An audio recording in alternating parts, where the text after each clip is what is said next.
Welcome to the Jennifer J. Hammond Podcast. Jennifer is a licensed realtor, educator, speaker, and best-selling author. Jennifer's goal is to help you find your yay in every day. Jennifer is grateful for the opportunity to educate, empower, and inspire you with powerful conversations, insights, and new viewpoints. Here's your host, Jennifer J. Hammond.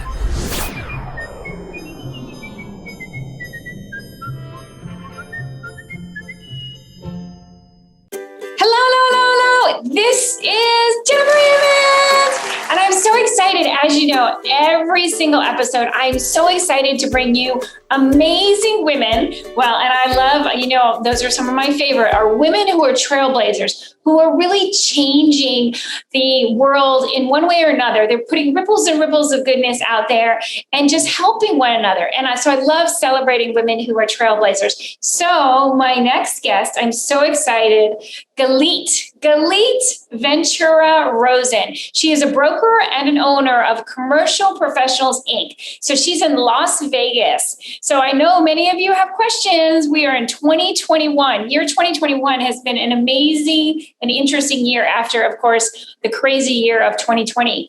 She is, she's done 25 years. I always feel like that's like as if you work hard when you do 20 plus years in real estate. Believe me, she's been through up markets, down markets. She's a professional speaker and author of the Successful Woman's Mindset. She's also a sales success expert and works with women to show them how to get to 7 figures in their business. So I'm going to say, welcome. Thank you, Jennifer. I love your introduction. It's so much fun. Yay! Well, I'm so excited to have you because, again, one, I love the fact that you're focused on helping women because so often, I want to say one generation above us, 2 generations for sure, women were they were not helping each other. And they certainly were very, very rarely even stepping out to do some of the amazing things that you've already accomplished in your life. And so I guess I'm going to start with the first thing is if we have someone like a teenage girl who is listening to this on one of the many places and the platforms that this ends up on, whether they're listening in a podcast format or they're watching us on YouTube, what is the one thing you would say to that teenage girl who's thinking, oh my gosh, I want to be a woman who's a trailblazer. I want to get into real estate, and especially the commercial real estate, because that's definitely very different from residential. And I'm going to say it. I'm curious on your viewpoint, but in the Washington, D.C. area, it is very much a good old boys club. Women are not that often. So first of all, would you agree with that? And second, what would you say to a teenage girl who's thinking about, I want to grow up and be a trailblazer in commercial real estate? I would agree with you. I use the word male-dominated industry because it just is. It's not that it's bad. It's just women are considered a little bit more of a minority, especially in the selling perspective. In the leasing, there's a lot more women, but I sell multi-million-dollar properties. I have a $300 million property now that I'm selling. It's not considered normal. So you're dead on, Jennifer. You know exactly what you're talking about. No surprise there. So let's share something that we would share with a youngin' that's watching. I have to tell you that I was very blessed growing up to have a father that never treated me different than my 3 younger brothers. Not everybody has that, and he's one of my mentors.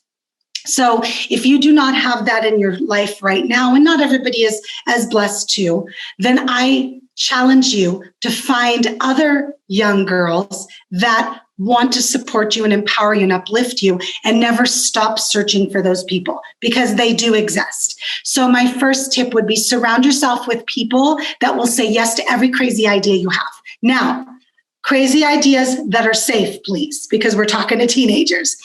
Crazy ideas. So if you say, I want to be the next Oprah, you surround yourself with young girls and women that will say, heck yeah, you can be, and you can even be better. So that would be my first tip. Well, and I think that's such a great thing. Is again, it's important to realize that you need to surround yourself because, again, so often we do. I also want to say there's this weird thing that happens in our mind or our brain or however you want to look at it.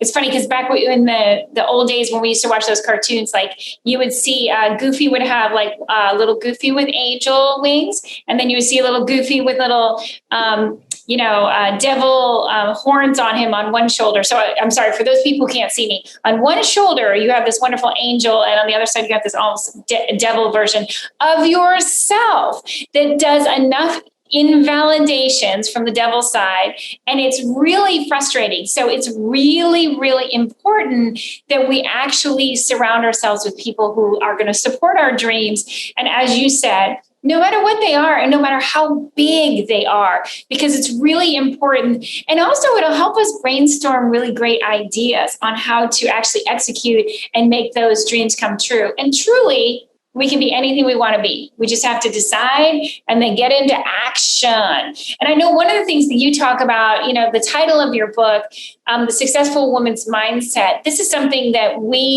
a lot of us have had to rewire. And you're very blessed, like you said, because you had this amazing dad. And unfortunately, my dad wasn't around most of my childhood growing up. But even my mom, unfortunately, she was an alcoholic and she just never could get around to being productive and being that leader in the community. So I didn't have any role models around me. I couldn't surround myself with those people, especially when I was young. So I had to actually switch my mindset because my mindset was definitely of scarcity and it wasn't of being a successful woman. So how do you suggest for people who come from like a crazy background like myself, how do they get to that successful woman mindset? I went back to school when I was 38 years old, and I got my master's in therapy. I did it not because I was planning on being a practicing therapist, but because of exactly the question that you just asked me. Our thoughts are supposed to be our biggest positive advantage cheerleader, and they work against us all the time. Now let's go to the second thing you said. What if you come from an upbringing where you didn't have support and possibly even it affected you in a negative way to believe in yourself? Well, what I learned going back to school and why I chose to do that, and even 600 hours later seeing clients at that time to get my degree, was that I learned that our past does not have to define our future. And you have to come up to a point in your life. We've all had situations that we've gone through. When I was 15, my best friend committed suicide. And I was the last person she spoke to. I could have spent my entire life blaming myself that I should have known.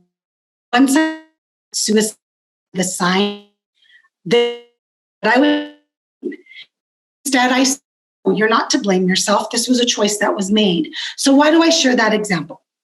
I share that example because so many of us grow up in homes and in situations that are not breeding us to be the best that we can be. So the first thing that I would share with anybody is work through your stuff. Get the help that you need to work through your stuff. I couldn't do it myself. I had to see people to help me. If it's therapists, if it's mentors, if it's loved ones, and make sure to work through your stuff because there's so much advantages to not allowing your past to define your future. Yeah. And I think that that's really important because some of us take that on a spiritual path. There's all sorts of different ways. I highly recommend that you don't do it through drugs. That's the only thing I would say. I find sometimes people think that they have to get onto some kind of medications. And I'm just so against that. I believe, like my brother, for him, one of the most unbelievable, amazing things that he did to kind of get through and work through a lot of our childhood trauma was music.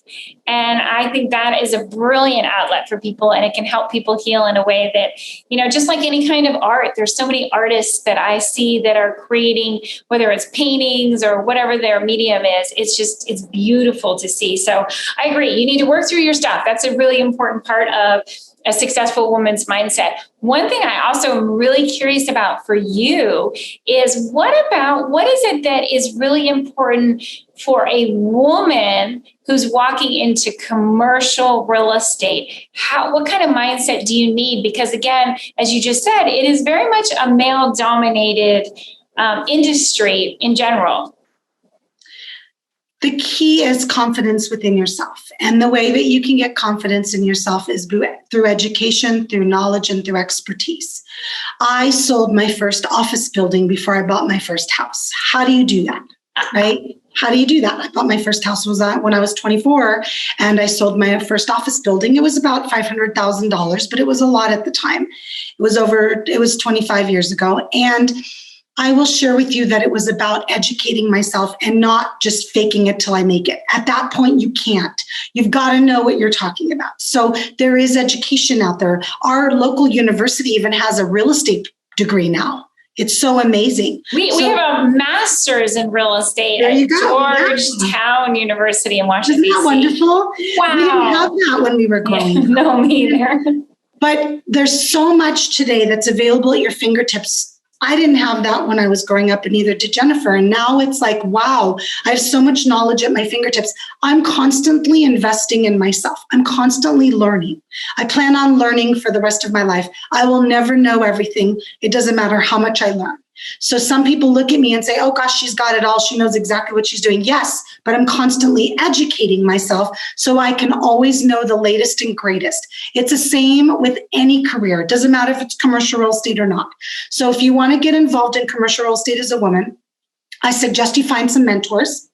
I suggest that you look into possibly being part of a team at first so you can learn on the job while you're getting paid. What a great way to learn. Yeah. And recognize that it's going to start and end with you. So if you don't think you can do it, you're right. If you think you can do it, you're right. And so you just got to decide what you want to be right in. Yeah. Oh, and I agree that so much. I mean, that's one of the most famous sayings, if you think you can, you can. If you think you can't, guess what? You're right as well. You can't. Yes. So you have to really decide. You just have to make a decision that you are definitely going to be able to do it and you can do it. And I've had that a lot of times, people who are just thinking about getting into real estate. They're like, oh, should I do residential? Should I do commercial? I'm like, well, they're very, very different. So I'm curious, because you bought your own home, so you have a little bit of experience in residential. What, from your viewpoint, being in commercial for as long as you have, what would you say you think, from your viewpoint, is the biggest difference between residential, real estate versus commercial? Business versus emotional. That's the most simplistic answer. When I first got into real estate and got my license, I started working in residential. It was less than a year. It was not meant for me. And it's very emotionally based. Commercial is business based, and I love business. My first degree is in business. It's what I love. And it's all about the numbers. It's all about the relationship. It's all about the knowledge that you have so you can present the properties to the client. So that's what I would say is the number one thing. I'm not putting people in my cars and driving them around. I'm not dealing with the carpet color not being accurate. This is all about numbers. There's no emotion involved in business. I mean, that's the way that I work, and that's the way that the industry works. So let's give it a little bit of a frame of that. So what kind of commercial do you work with?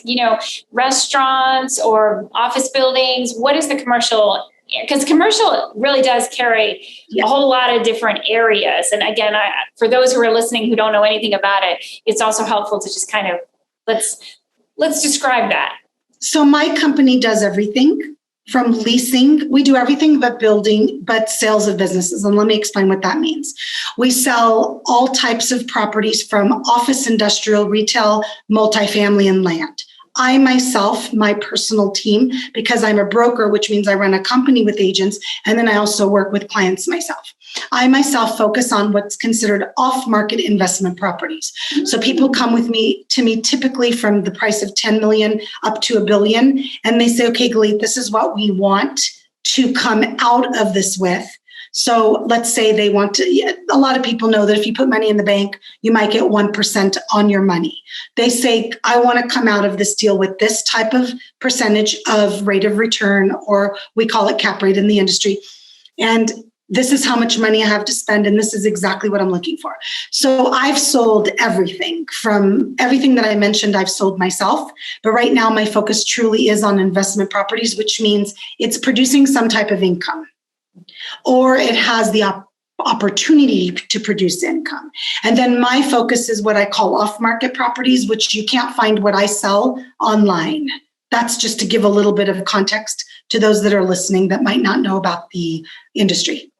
And it is important to understand because the residential versus the commercial is very different. I mean, residential for the most part, and I'm just going to say for the most part because it's not completely, we all throw all of our listings into one database called a multiple listing service. And there's different variations of that all over the United States. I actually went down to the Caribbean at one point and experienced going backwards in time where people do not share their residential listings. And it was hilarious because I was like, wait a minute. That makes it a lot more complicated to be able to see what's available at any time. And commercial, in some respects, I feel like you do have a listing service, but like you just said, you actually specialize in off-market, meaning it's not going to be in those listings, right? Yes, and I do both. But my investors typically are looking for something very specific, and then I go out and I find it. Yeah. And I think that's something that's really important is that we're always defining this because not everybody has had the same experience. And even though we say commercial real estate, that, like you just said, it means different things to different people depending on what their experience is.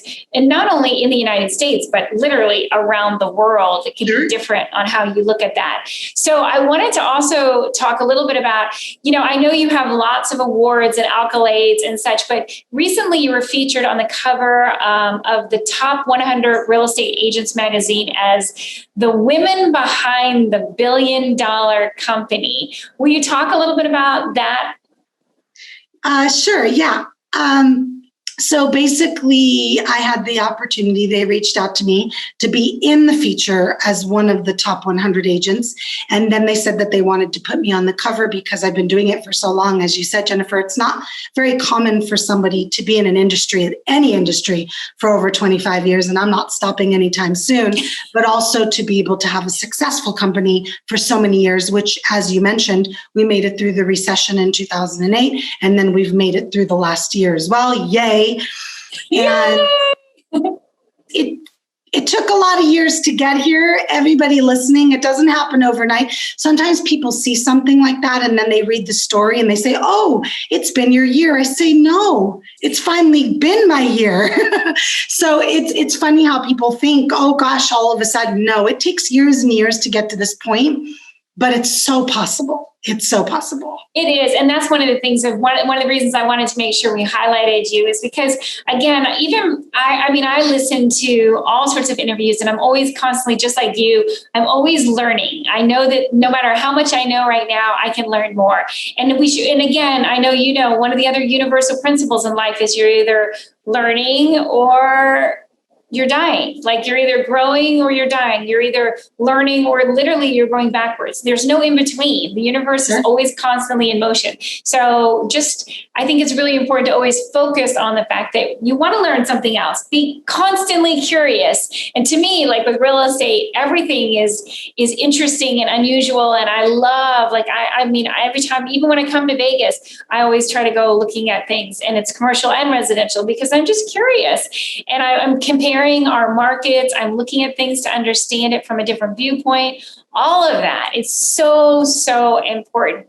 So one of the other things that you are passionate about is only 4.2% of women-owned businesses are making over $1 million. So how can we change that?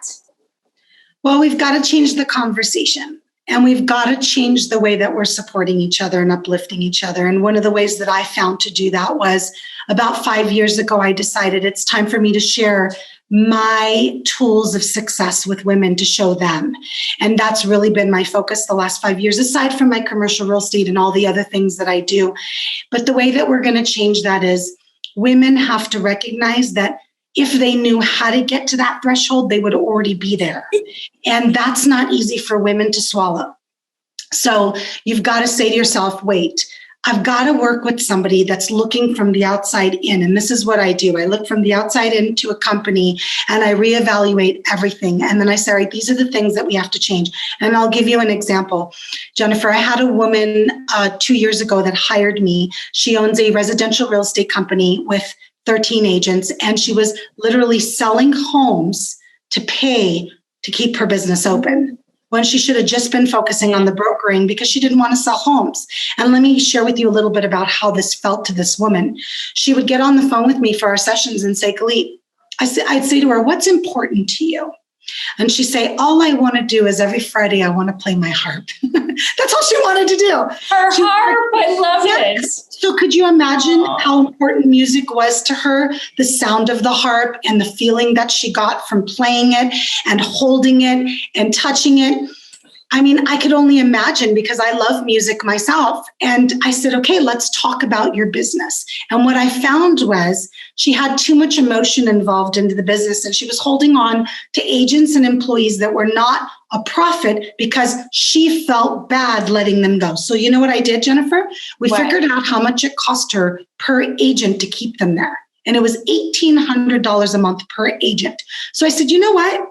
If you're good with paying $1,800 a month out of your pocket per person that's not making a profit in your company, you go for it. Well, it changed. And within 6 months, we had her profitable, and she's been profitable ever since.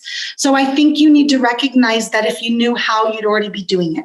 And there's so much education, knowledge, people that know how to do the things you might not. And there's no shame in asking. I mentioned at the beginning to Jennifer, I am constantly learning. I am constantly up-leveling and educating myself, even at the level that I'm at today. And I don't ever plan on stopping. So that's how we can change the conversation and get that number up for the women that are making over $1 million in their businesses. So you said amazing things there. I want to highlight 3 things that I pulled out of that answer that I just think are so beautiful. Number 1, find your passion. I love the image of this woman sitting down to her harp, and I'm thinking about those long strings and the beautiful sounds that it must feel like, and the touch for her, the whole thing, that music, even like what you had talked about before, it has to be so therapeutic. And we as spiritual beings, we rise, that our vibrations rise higher and higher and higher as much as we are happy. And so always finding what is important to you is critical to you crossing any threshold, any goal, anything, whether it's becoming $1 million a business owner or anything you want to do. So number 1, find out what it is that you're passionate about, even if it's something that's music, that's completely different from real estate or completely different from what your main, income is. And number 2, one of the other things that you said that I thought was so brilliant is that we need mentors. Every single one of us needs a mentor in our life. And I mean, I have a couple, and I'm sure you do too, because also, and I love to mentor, and I mentor and I do coaching and I do education. But the thing is that's really, really important is that you also have somebody else, you're continuing that flow of education, continuing that flow of learning. There's an old saying, and I bet you have someone like similar to this.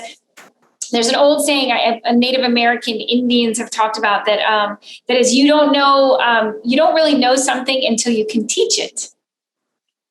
So I think it's so powerful. So number 1, what you said, I think is so important, is finding out what you're passionate about. Number 2 is, of course, being able to find a mentor and get to the point where you can teach it. You can also pay it forward, and you're going to teach others. Keep on passing that knowledge so that, again, we're helping women. And then number 3 that I think is so special is confronting something you might not want to confront. I almost want to say confronting something ugly, because that story of that business owner, she didn't want to confront the $1,800 per agent. That's something that is like, I remember even with residential real estate, it's funny when I talk to somebody and I realize that they're not even confronting their credit score. And I'm like, well, you can't buy a house unless we confront that. So you got to confront something that might be uncomfortable and figure out what it is that is the elephant, the big pink elephant that's in the room that you need to confront to make you get to the next level. So those 3 things that you said in there, I think are amazing life lessons. So how beautiful. Thank you. Thank you. I will also share that we can't always see it for ourselves. I know. We're just too deep into it. Even myself, over the years with the mentors that I've worked with, I didn't see it for myself. It's very common. It doesn't matter what level you get to in success in your business, company, profession, whatever. You can't always see what others can see for you. And that's really the key. Yeah, I agree. I've had it happen many, many times where somebody pointed something out, and sometimes it was uncomfortable.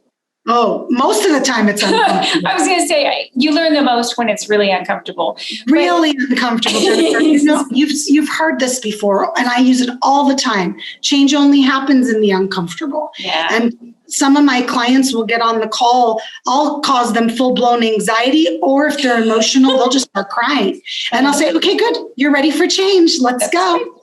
Exactly. Yay! Well, on that note, I would love for you to share, what is it that makes you say yay in each day? What makes me say yay each day is when I make a difference in one woman's life, that she makes one different decision, just one that she didn't make yesterday, that can have a domino effect to everything that she desires and wants in her life.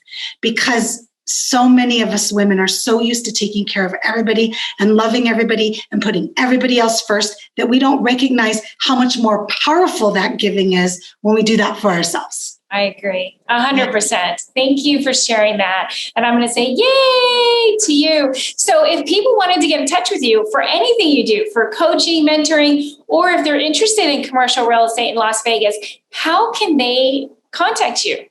Absolutely. So I'm on all social media, but Twitter under my full name, Galit Ventura-Rozen. You can also go to my website at galitventura-rozen.com, but I'm very easily found online. Those of us that want to mentor, make it easy to find us. Exactly. And I love what you do. So as we go out, I would love to ask you if you would raise your voice and say yay with me. Ready? Are you going to count down? Yep. All right. 3. Ready? Yep. 3, 2, 1. Yay! Yay! Hi, I'm Jack Canfield. You may know me as the co-author of the Chicken Soup for the Soul series. And if you want more help in getting from where you are to where you want to be, I want to encourage you to listen to the Jennifer Hammond Show